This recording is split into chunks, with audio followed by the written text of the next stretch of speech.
Hi, peeps. Welcome back to the Planti Pod. I'm Zohra. And I'm Josh. And hope you enjoyed last episode where we talked about beginner plants and went through a little list. Did you buy any?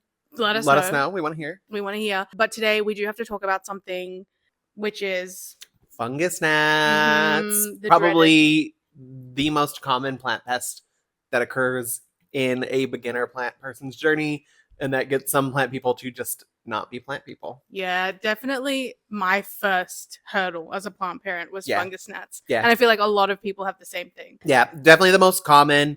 Beneficially, probably the least harmful of the more common plant pests out there. So obviously you've got plant pests like mealybugs, thrips, aphids. I'd consider all those definitely worse. Where fungus gnats are just more annoying, and while they can be a little damaging to your plants, it's just more a nuisance to us. Yes. So you've had fungus gnats. I've had fungus gnats. Let's all admit it. Like, we hand up, we've all had fungus gnats. Yeah. It's just a rite of passage in plant parenthood. You're probably going to get them if you're new to plants. If you've had plants and you're a seasoned pro, they still pop up from time to time. But we have some tips and some things to tell you a little about that you can do to prevent them or completely eradicate them. And then also we're going to maybe myth bust some things that people tell you to do that I don't really feel like work. So you don't spend money on those things to find out they don't work. We could save you. Yeah, we figured it out. We both now have fungus gnat free households. Yes. So we can kind of go through all of that the quarantine zone. And that even is the case when I bring new plants in. I don't feel like I introduce new plants into my home and get fungus gnats, where that was something before I felt like could happen. Yeah, it's doable. It's doable. And we'll get into it. But I want to know the first time you got fungus gnats. Tell me everything. So like most people, my fungus gnats came pre-equipped with a plant. I got a plant from IKEA. And if you're not from Australia, most of the plants at IKEA are in pretty bad potting mix. It's really coiry, really either bone dry or sopping wet. And sopping wet is like the perfect breeding ground for fungus gnats. So I had a philodendron hope in my office, and I remember repotting it, and they were just everywhere, and I was like dousing it in neem oil trying to get rid of it, and then there was more, and it was just like this never-ending cycle, and I eventually killed that plant. So yeah, rest in peace, philodendron hope. Goodbye. What about you? It was, again, like I said, my first issue with plants was fungus gnats. My first plant was a Portulacaria afra, the elephant bush jade.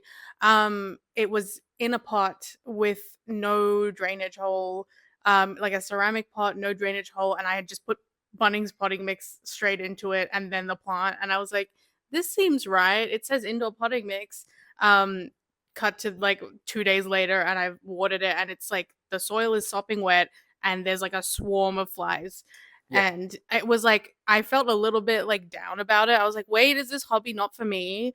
I don't know how to, like, this is a lot. And then when you go online, like, I just remember seeing so much stuff. Like, there was so much, like, there's so much advice out there. Yeah. That you're almost inundated and you don't know what's the cause or what you want to do to treat it. And I think that's hopefully what we're going to clear up today. Yes, because I tried a lot of stuff. I did some. I already said, like, I just doused my plant in neem oil and my house smelled awful and it didn't work. Yep, there you go. Yeah. Yeah. So I guess we can get into that. But yeah, that was our first times with fungus gnats. Awful, absolutely awful, but not life ending. It's okay. No, there's you can get past it. Yeah. I promise. There's hope out there for you. Philodendron hope. Philodendron hope. Well, Rich. She died. Well, no, but there was a lot of fear mongering and stuff. So I think some myth busting could be good. Do you want to start with that? I think we actually start with, what are they? Oh, of course. Yeah, because I think some of you are like, oh, hell is a fungus gnat. So fungus gnat, these lovely little pests that fly around, and they find wet soil to be the perfect like environment for them to thrive in. That is where they want to live, where they want to lay their eggs, and their eggs turn into larvae, the larva turns into adults, and the life cycle goes over and over and over.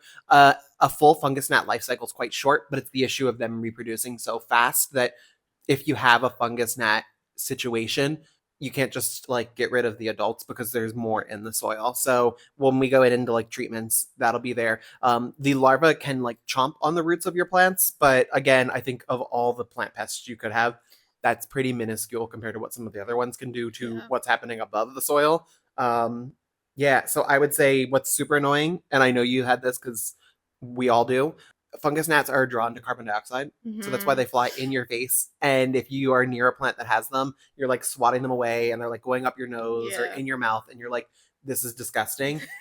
Yes, we all agree. No one says that's not the case, but we can help.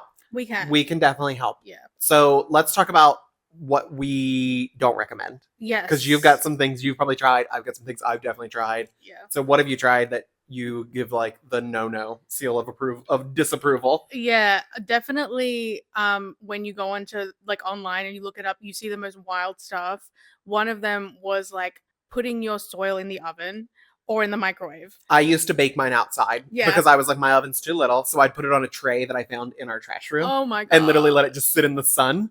And like would go out and flip it like I'm flipping burgers like every few days to try to like get it to air out. Because I was like, but the soil, when I opened it, it had fungus gnats. That's so much effort. Yeah. Like, it is so much. So that was definitely one of them. The other one was, of course, everyone will see it. It'll just be like fungus gnats, neem oil. So getting a neem oil concentrate and again, dousing it in the neem oil. That was one. Yeah, the situation that you have to mix it with water. Yeah. And the fungus gnats are drawn to the moist soil. So even with the neem in there, they're like, baby, it's still wet. Like, I can make this work. I guess it smells a little weird. Yeah, nope. So that was one. Someone said like apple cider vinegar. I did see that. Yeah. Oh, you do the apple cider vinegar traps next to it, like the little cup, and you like put water and the vinegar, and then they're supposed to go in. And is this a science experiment? Oh, and like a drop of dish soap because you need like the layer where they go in and they're like emulsify. Yeah. So have tried those. No. What about you? What are some crazy things you've done? I've seen people do like they're like put a layer of rocks on the top, or like now there's like the actual gnat barrier. But I'm like, I'm sorry, these little fungus gnats, the ones that are teeny tiny, you don't think they can't crawl through those big rocks you got at a craft store? Yeah. Like they are fitting right between those little things and getting to the wet soil. That's not stopping them. If your soil is too wet, a layer of rocks is not doing it. And the gnat barrier is actually just minimizing the air circulation and keeping your soil from drying out. I actually got more gnats and root rot because it would penetrate through that first layer and then it just sat in the soil. Yep. And I was like, oh, okay, now what? So definitely don't fall for the marketing on that. The gnat barrier, like top dressing. I know it's confusing because there's a lot of it out there, which is like kill gnats with this thing. Yeah. A lot of the solutions are, I call them like they're band-aids. Yep. There's better, and that's like some band-aids, like there's like the plasticky ones that like fall right off. Yeah. They're not good. Yeah. And then there's some band-aids that are like the fabric ones that have flex and are sporty and like, but at the end of the day, it is still a band-aid. You are not treating the problem, you're covering it up. Yeah. So I think we should definitely talk about some of the band-aid solutions that are better that can help. And then we'll get into like the real thing that we recommend, which it's not going to be rocket science when we get there. I don't want to scare anybody, but it will truly be like, oh, is that it? Yeah. So, okay. Really. So number one, the biggest thing you can do is get a pest trap. So I know there are lots of varieties out there. You've probably seen them, the really ugly yellow sun that sticks up and your plant is next to this trap. And you might have even gotten a leaf stuck on it before.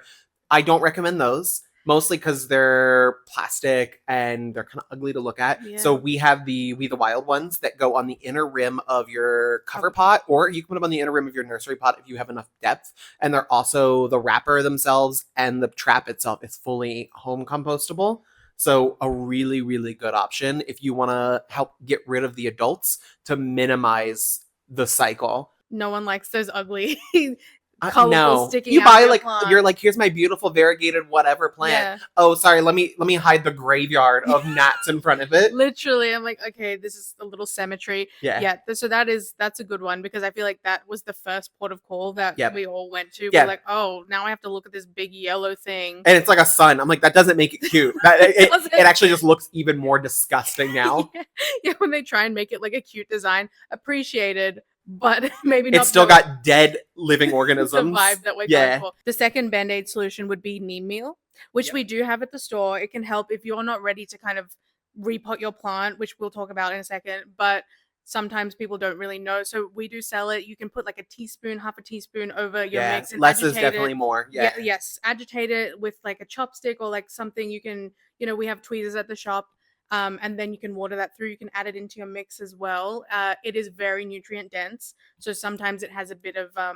you can get a little fluff if you put too much on your plants. Yeah. Because it's so nutrient dense, it will feed any like little microorganisms. So Yep. that includes fungi, mold, Yeah. any of that sort. So if your soil's staying too wet and you overuse this, you can get that. But that's much like any plant food, or if you do any kind of nutrient dense like liquid or feed. So I would say with this one, the idea is it is the dry amendment left behind after neem oil is extracted. So it has the same active component that's in neem oil that helps deter the pest, but you don't have to wet it to activate it. It's already in the soil when you mix it in. So it'll feed your plant in addition to this.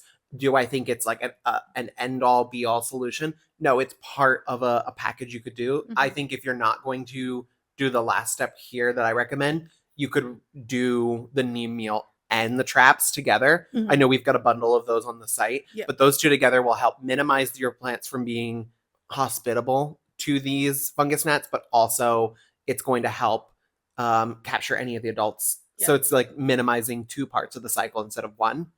Yeah, because you want to look at it like you're treating the larva at the bottom in your soil, and then also the adults which are flying around the top and stuff like that. Yeah.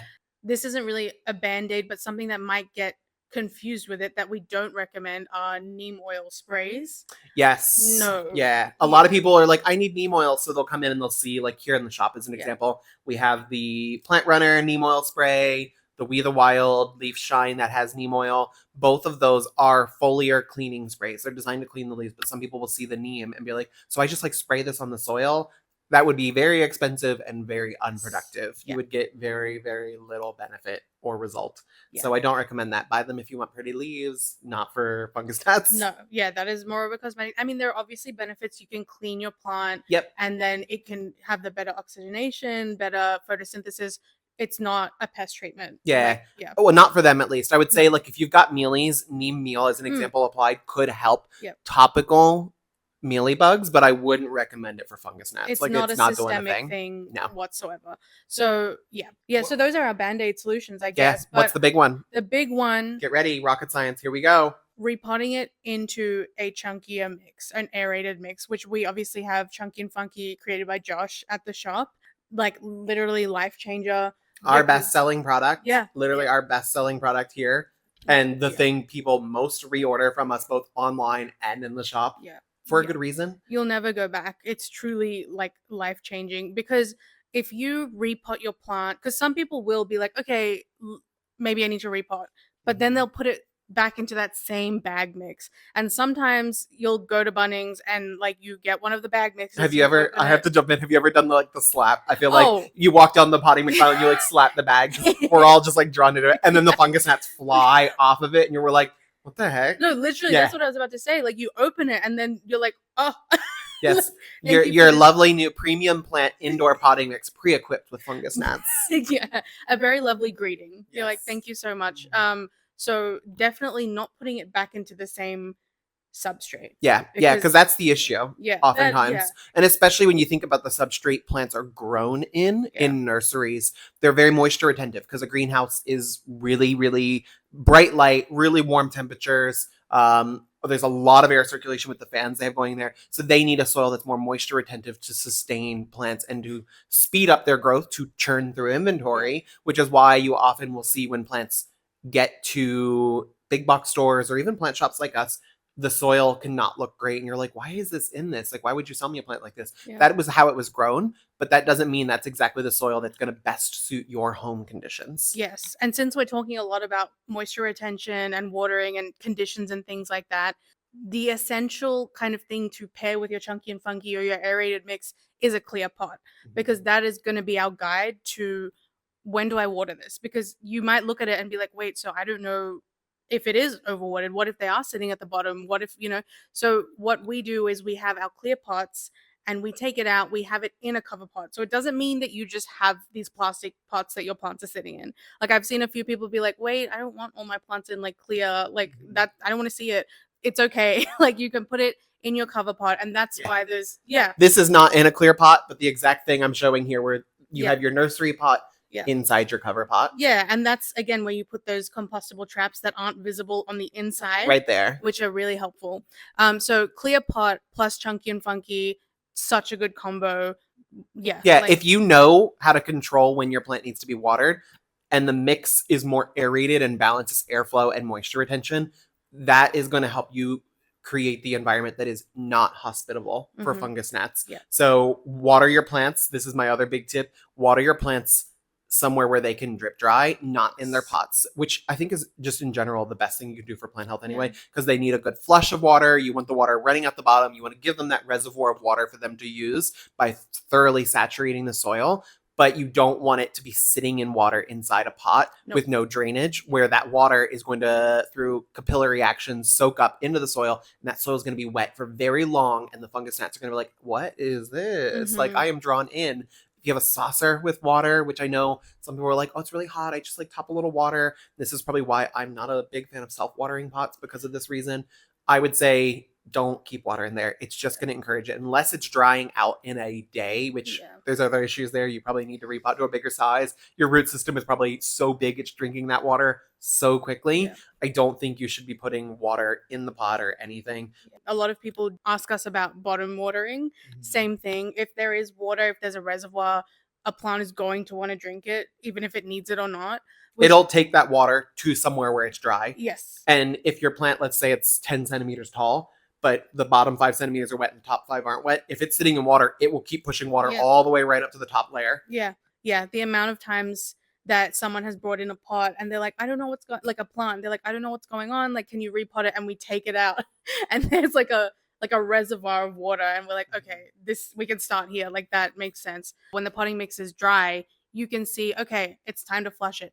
There is no such thing as too much water at one time. It's about the frequency of when you're watering.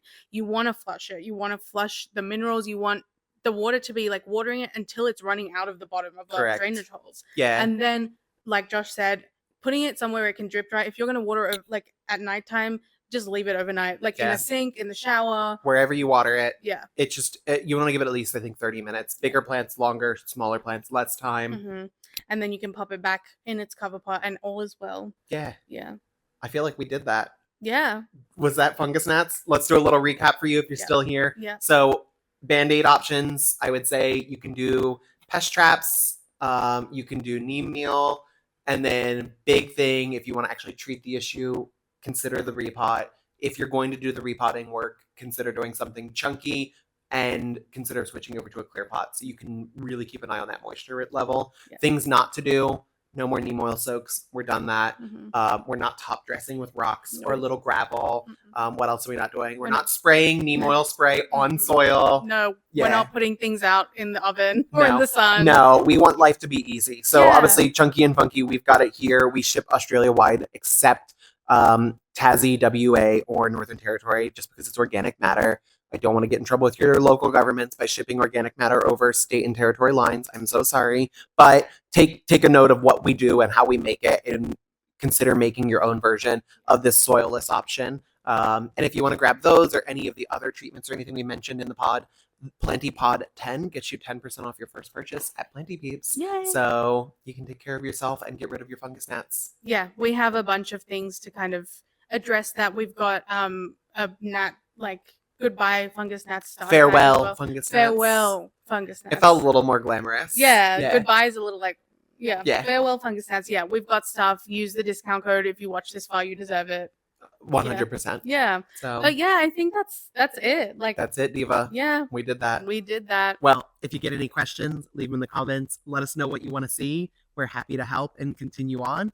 And until next time, thanks for watching. Thanks for listening. We'll see you, or you'll hear from us soon. Bye.